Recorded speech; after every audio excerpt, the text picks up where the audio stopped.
नमस्कार, आप देख रहे हैं सी न्यूज भारत। मैं हूं आपके साथ ज्योति अरोड़ा। वक्त हो गया है न्यूज बुलेटिन का, जिसमें हम जानेंगे कि कहां बीजेपी प्रत्याशी के लिए रोड शो में शामिल हुए केंद्रीय मंत्री, कहां कलेक्टर ने मतदान केंद्रों का किया निरीक्षण, कहां मतगणना से पहले एसपी ने किया निरीक्षण, कहां जारी किया गया चुनाव का संकल्प पत्र। इन तमाम खबरों पर होगी विस्तार से चर्चा। तो आइए शुरू करते हैं जिलेवार खबरों का सिलसिला।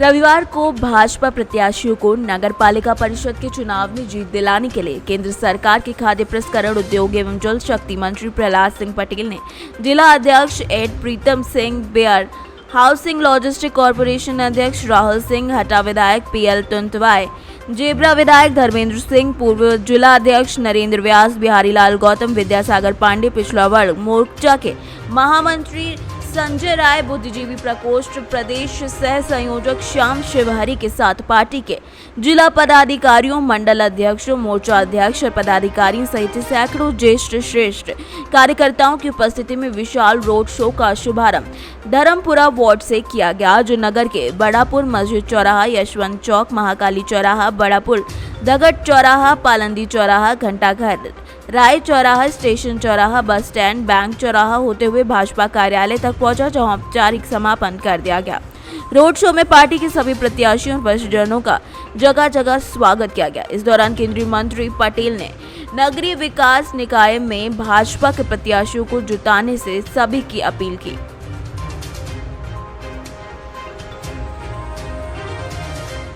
दमोह से सी न्यूज संवाददाता अभिनव की रिपोर्ट। कलेक्टर और जिला निर्वाचन अधिकारी संजय कुमार ने नगरीय निकाय चुनाव निर्वाचन 2022 के तहत आज नगर पालिका परिषद दतिया में 6 जुलाई 2022 को होने वाले मतदान के संबंध में मतदान केंद्रों का निरीक्षण कर मूलभूत सुविधाओं की जानकारी दी। कलेक्टर ने इस दौरान सभी मतदान केंद्रों पर साफ सफाई, प्रकाश, पेयजल और वर्षा ऋतु को देखते हुए विशेष प्रबंध करने के निर्देश दे दिए हैं। कलेक्टर संजय कुमार ने कहा कि दतिया नगर पालिका के तहत 36 वार्डों में से 6 वार्डों में निर्विरोध निर्वाचन होने के कारण शेष 30 वार्डों में 80 मतदान केंद्रों की जानकारी मतदाताओं को विभिन्न माध्यमों से दे दी जाए। कलेक्टर ने दतिया के वार्ड क्रमांक 5 से गाड़ी खाना, मतदान क्रमांक संख्या 13, वार्ड क्रमांक 12 के मतदान केंद्र क्रमांक 29, नवीन प्राथमिक शाला, हरिजन बस्ती आदि का निरीक्षण कर व्यवस्थाओं का जायजा लिया। निरीक्षण के दौरान अनुभागीय दंडाधिकारी ऋषि कुमार सिंह, तहसीलदार भूपेंद्र कुशवाहा, मुख्य नगर पालिका अधिकारी अनिल दुबे सहित अन्य अधिकारीगण मौजूद रहे। दतिया से सीनियर संवाददाता नितिन दांतरे की रिपोर्ट। दतिया कलेक्टर संजय कुमार और पुलिस अधीक्षक अमन सिंह राठौर के द्वारा सेवड़ा और भांडेर के द्वितीय चरण की काउंटिंग को लेकर सेवड़ा गल्ला मंडी मतगणना केंद्रों का औचक निरीक्षण किया गया। इतना ही नहीं, हम आपको बताना चाहेंगे कि द्वितीय चरण की काउंटिंग को लेकर प्रत्याशी और जन सैलाब गल्ला मंडी जिले के बाहर गेट पर उमड़ा हुआ दिखाई दिया। पुलिस प्रशासन चुस्त और सतर्क होने की वजह से शांतिपूर्ण तरीके से मतगणना हो गई। इस दौरान राजस्व विभाग सेवड़ा एसडीएम अनुराग निगवाल, सेवड़ा एसडीओपी सेवड़ा दीपक नायक, तहसीलदार और सभी थानों के थाना प्रभारी और राजस्व विभाग और मतगणना काउंट कर रहे कर्मचारियों के द्वारा मतदान काउंटिंग व्यवस्था सुचारू रूप से चलाई गई। दतिया से सीनियर संवाददाता नितिन दांतरे की रिपोर्ट। सागर के भाजपा जिला कार्यालय में प्रेस कॉन्फ्रेंस के माध्यम से नगर निगम चुनाव का संकल्प पत्र जारी किया गया, जिसमें अनेक प्रकार की बातें उल्लेख की गई। संकल्प पत्र के दौरान नगर निकाय और आवासीय मंत्री भूपेश सिंह, परिवहन मंत्री गोविंद सिंह एवं पीडब्ल्यूडी मंत्री गोपाल भार्गव, जिला अध्यक्ष गौरव सिरोठिया, भारतीय जनता पार्टी के सभी पदाधिकारी मौजूद रहे और सागर के मुद्दों समेत अनेक मुद्दों पर चर्चा की गई। किया था उस पर 100% पालन किया है और जो अब कर रहे हैं उस पर भी 100% पालन हम लोग करेंगे। भाजपा की है। आपकी नगर परिषद कब मुक्त होगी कांग्रेस से? रहली नगर पालिका काफ़ी वर्षों से कांग्रेस के हाथ में है। आगे आने वाले 6 तारीख के चुनाव होंगे, उसके परिणाम बताएंगे। परिणाम में आएगा भाजपा के पक्ष में। जनता जनार्दन है, उसी की मर्जी से सब कुछ परिवर्तन होगा।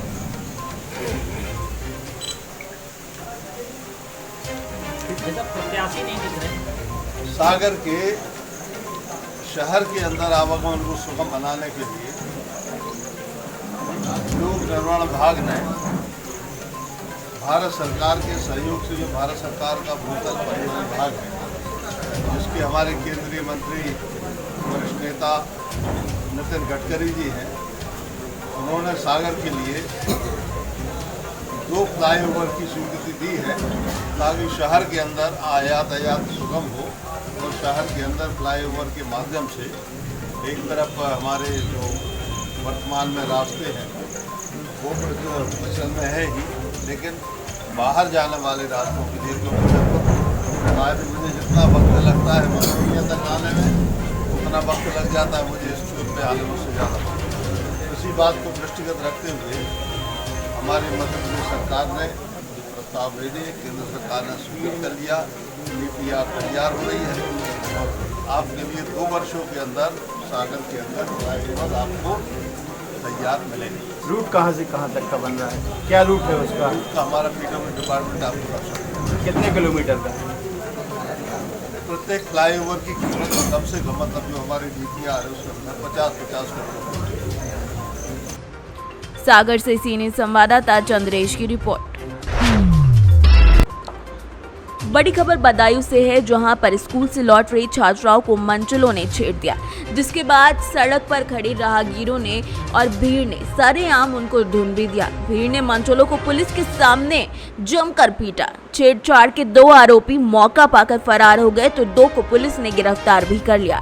छात्राओं से छेड़छाड़ के बाद आक्रोशित हुए नगर के व्यापारी। पुलिस ने छेड़छाड़ और पॉस्को एक्ट की धाराओं में 4 लोगों के खिलाफ मुकदमा दर्ज कर लिया है। ये पूरी घटना बदायूं के सैसवान कोतवाली क्षेत्र की बताई जा रही है। बदायूं से सी न्यूज संवाददाता ओमवीर की रिपोर्ट। उत्तर प्रदेश सरकार के द्वारा चलाई जा रही मुख्यमंत्री आरोग्य मेला का कल आरंभ जनमानस तक पहुंचता हुआ नजर आ रहा है। हम आपको बताते चले कि उत्तर प्रदेश के मुखिया योगी आदित्यनाथ के द्वारा उत्तर प्रदेश की आम जनता के लिए चिकित्सा विभाग के द्वारा दी जाने वाली सुविधाओं को सीधे सीधे पहुंचाया जा रहा है। इसी के चलते सरकार के द्वारा प्रत्येक रविवार को ग्रामीण अंचल में बने PHC पर आरोग्य मेला का शुभारंभ किया गया, जिसमें सभी ग्रामीण आकर अपनी बीमारियों का इलाज करा सकते हैं। इसी के चलते आज सोख कस्बे में बने PHC पर ग्रामीणों की भीड़ देखने को मिली, जिसमें अधिकांश गर्भवती महिलाएं अपनी जांच करवाती हुई नजर आए। इसकी जानकारी देते हुए PHC प्रभारी डॉक्टर नेहा चौधरी ने बताया कि अभी तक यहां सुबह से 45 लोग आ चुके हैं, जिसमें से ज्यादातर गर्भवती महिलाएं हैं जिनमें खून की कमी पाई गई। उनको इंजेक्शन और दवाइयां भी दे दी गई हैं। मैम, जैसा कि आज आरोग्य मेला लगाया जा रहा है, इसके बारे में क्या कहेंगी और कितने पेशेंटों में इसमें सहभागिता निभाई है? आज माननीय मुख्यमंत्री जी के आदेश अनुसार CMO सर के निर्देशन में एवं अधीक्षक महोदय के नेतृत्व में आरोग्य मेला मनाया जा रहा है। इसमें सभी ग्रामीण सेवा का लाभ उठाते हैं। इसमें सब लोगों की जांच निःशुल्क की जाती है, निःशुल्क इलाज दिया जाता है। और अभी तक लगभग हमारे पास 45 मरीज आ चुके हैं, जिनके सबको इलाज दिया जा चुका है और निःशुल्क इलाज। कितने लोगों की आशंका जताई जा रही है? लगभग हमारे यहाँ करीब 80 मरीज इसमें सेवा का लाभ उठाते हैं। यहाँ किस बीमारी के मरीज सबसे ज़्यादा पाए जा रहे हैं? इसमें यहाँ पे सब आज देखा जाए तो गर्भवती महिलाएं काफ़ी आई हैं, जिसमें खून की कमी है। खून को बढ़ाने के लिए उन्हें हमने इंजेक्शन लगाए हैं, इससे ज़्यादा हम लाभ ले रहे हैं। जैसे कि मौसम परिवर्तन हो रहा है, उसके चलते यहाँ उल्टी दस्त वगैरह इस तरह के पेशेंट्स पाए जा रहे हैं। अभी जैसे हमारा संचारी रोग 1 तारीख से शुरू हुआ है, तो हमने सब गांव जाकर अपना संचारी रोग अभियान शुरू कर दिया है। इसमें हम साफ सफाई का विशेष ध्यान दे रहे हैं। हमारी आशाएं बहनें सबको बता रही हैं, जिसको कोई भी परेशानी हो, बुखार हो, बुखार हो, सर्दी हो, तुरंत सरकारी अस्पताल में। मथुरा से सीनियर संवाददाता विष्णु की रिपोर्ट। गुरु पूर्णमासी मेले को करीब आता देखकर सभी विभाग जो करने जा रहे हैं, वही परिक्रमा मार्ग में सफाई कर्मी भी किसी से पीछे नहीं रह रहे हैं। सरकार द्वारा सप्तकोशी परिक्रमा मार्ग में सफाई का विशेष ध्यान दिया जा रहा है, जिसको लेकर गोवर्धन क्षेत्र के ग्रामीण अंचलों में कार्यरत सभी सफाई कर्मियों को परिक्रमा मार्ग की सफाई की जिम्मेदारी दे दी गई है, जिसको सफाई कर्मी बखूबी निभाते हुए नजर भी आ रहे हैं। इनके द्वारा मेला शुरू होने से पहले ही सफाई के दायित्व को निभाया जा रहा है। इनके द्वारा सप्तकोशीय परिक्रमा सफाई की जा रही है, जिससे कि एक बार फिर से आने वाले श्रद्धालुओं को किसी भी गंदगी का सामना न करना पड़े। नगर पंचायत में उस शिफ्ट के अनुसार जो है कर्मचारी सफाई कर्मचारी लगा दिए गए हैं। मथुरा से सी न्यूज संवाददाता विष्णु की रिपोर्ट। संभल के थाना हजरत नगर गढ़ी क्षेत्र में एक गांव में युवती की बारात आनी थी।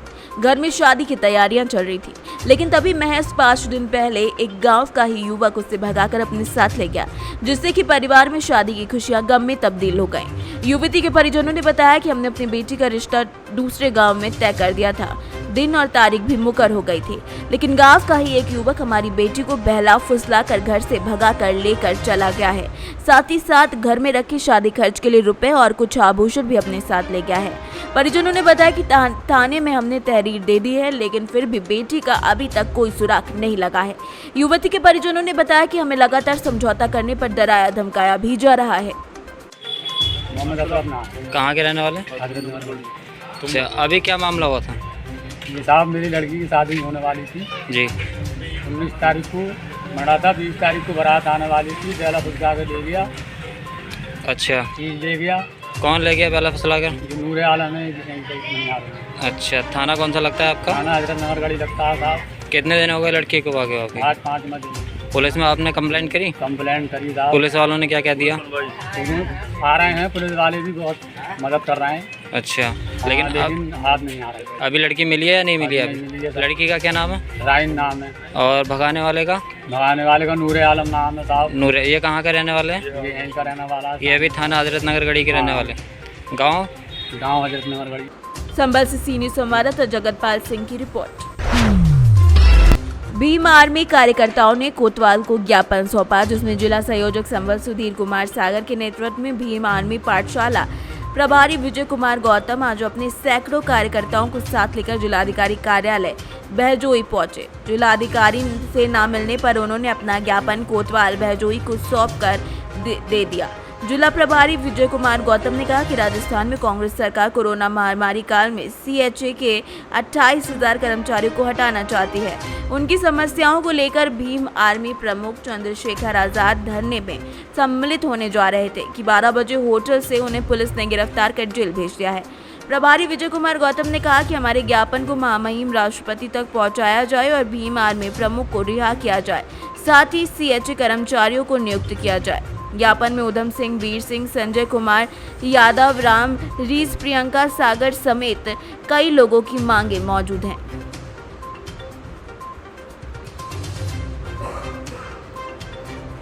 संभल से सी न्यूज संवाददाता जगतपाल सिंह की रिपोर्ट। फिलहाल इस न्यूज बुलेटिन में बस इतना ही। देश और दुनिया की बाकी खबरों के लिए आप देखते रहिए सी न्यूज भारत।